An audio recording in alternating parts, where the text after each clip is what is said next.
नारद जी के श्राप से भगवान को झेलने पड़े अनेकों दुख। शास्त्रों की बात जाने धर्म के साथ।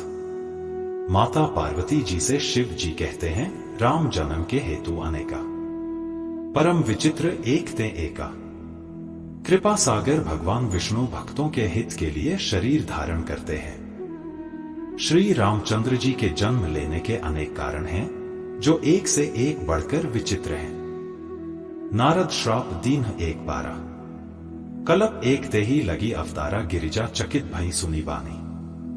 नारद विष्णु भगत पुनि ज्ञानी। एक बार नारद जी ने प्रभु भगवान विष्णु को श्राप दिया था, अत एक कल्प में उसके लिए अवतार हुआ। यह बात सुनकर पार्वती जी बड़ी चकित हुई और बोली, नारद जी तो विष्णु भक्त और ज्ञानी हैं। मुनि ने भगवान को श्राप किस कारण से दिया? लक्ष्मीपति भगवान ने उनका क्या अपराध किया था? नारद जी के मन में मोह होना आश्चर्य की बात है। वीडियो में आगे बढ़ने से पहले हमारे YouTube चैनल जीवन ज्ञान संगम को लाइक सब्सक्राइब करें और कमेंट में जय श्री राम लिख दे, आपका कल्याण ही कल्याण होगा। तब महादेव बोले, न कोई ज्ञानी है न मूर्ख। श्री रघुनाथ जी जब जिसको जैसा करते हैं वह उसी क्षण वैसा ही हो जाता है। इसके बाद शिवजी ने जो कथा सुनाई वह इस प्रकार है। हिमालय पर्वत में एक बड़ी पवित्र गुफा थी। उसके समीप ही गंगा जी बहती थी। एक बार वह परम पवित्र सुंदर आश्रम देखकर नारद जी को अत्यंत सुहाना लगा तथा उनकी भगवान के चरणों में समाधि लग गई। नारद जी की तपोमय स्थिति देखकर देवराज इंद्र डर गए। तब उनकी तपस्या भंग करने के लिए इंद्र ने कामदेव को भेजा, परंतु जब कामदेव की कोई कला मुनि पर असर न कर सकी तो वह अपने ही नाश के भय से डर गया। नारद जी के मन में अहंकार हो गया कि उन्होंने कामदेव को भी जीत लिया है। नारद जी तब शिव जी के पास गए और जब यह बात बताई तो उन्होंने कहा, हे मुनि, मैं तुमसे बार बार विनती करता हूं कि जिस तरह यह कथा तुमने मुझे सुनाई है, भगवान श्री हरि को कभी मत सुनाना। चर्चा भी चले तब भी इसे छिपा जाना। नारद जी को भगवान शिव की यह शिक्षा अच्छी न लगी। वह हरि गुणगान करते हुए क्षीर सागर में भगवान लक्ष्मी नारायण के पास जा पहुंचे। भगवान उठकर नारद जी के साथ आसन पर बैठकर बोले, हे मुनि, आज आपने बहुत दिनों बाद यहाँ पधारने की दया की। शिव जी के मना करने के बावजूद नारद जी ने कामदेव का सारा वृत्तांत भगवान लक्ष्मी नारायण को कह सुनाया। सब सुनकर भगवान ने विचार किया कि नारद जी के मन में गर्व का भारी वृक्ष उग आया है। उन्होंने नारद जी के अहंकार को मिटाने का निश्चय किया। जब नारद जी भगवान के चरणों में प्रणाम करके वहां से चले तो उनके हृदय में अभिमान और भी बढ़ गया। तब लक्ष्मीपति भगवान ने अपनी माया को प्रेरित करके वैकुंठ जैसे वैभव वाले 100 योजन के एक नगर की रचना की। उस नगर के राजा शीलनिधि की अत्यंत रूपवती कन्या अपना स्वयंवर करना चाहती थी। नारद जी उस नगर में गए और नगरवासियों से सब हाल पूछकर वह राजा के महल में जा पहुंचे। राजा ने पूजा करके मुनि को आसन पर बैठाने के बाद राजकुमारी को बुलाया और नारद जी से कहा, हे नाथ, आप अपने हृदय में विचार कर इसके सब गुण दोष कहिए।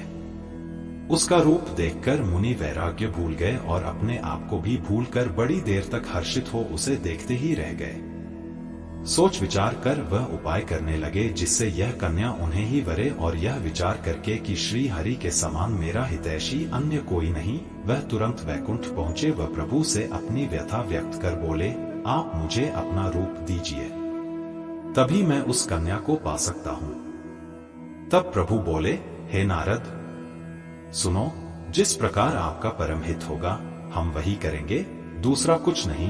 भगवान की माया के वशीभूत हुए मुनि ऐसे मूढ़ हो गए कि वह भगवान की स्पष्ट वाणी को भी न समझ सके।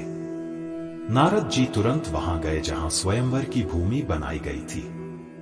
राजा लोग खूब सज धज कर अपने अपने आसन पर बैठे थे। नारद जी मन ही मन प्रसन्न हो रहे थे कि मेरा रूप बड़ा सुंदर है, मुझे छोड़ कन्या भूलकर भी दूसरे को न वरेगी। राजकन्या ने जब नारद जी का वानर का सा मुंह और भयंकर शरीर देखा तो उसके हृदय में क्रोध उत्पन्न हो गया। कृपालु भगवान भी राजा का शरीर धारण कर वहां जा पहुंचे और राजकुमारी ने हर्षित होकर उनके गले में जयमाला डाल दी। वहां आए शिव जी के 2 गणों ने नारद जी से जल में अपना मुंह देखने के लिए कहा और उनका उपहास उड़ाने लगे। वास्तविकता जानकर नारद जी अत्यंत क्रोधित हुए। उन्होंने दोनों शिवगणों को कठोर श्राप दिया तथा मन में क्रोध लेकर कमलापति भगवान के पास जाने लगे तो भगवान उन्हें रास्ते में ही मिल गए। मुनि क्रोध पूर्वक भगवान से बोले, आप दूसरों की संपदा नहीं देख सकते, आप में ईर्ष्या और कपट बहुत है। समुद्र मथते समय आपने शिव जी को बावला बना दिया और देवताओं को प्रेरित करके उन्हें विषपान कराया।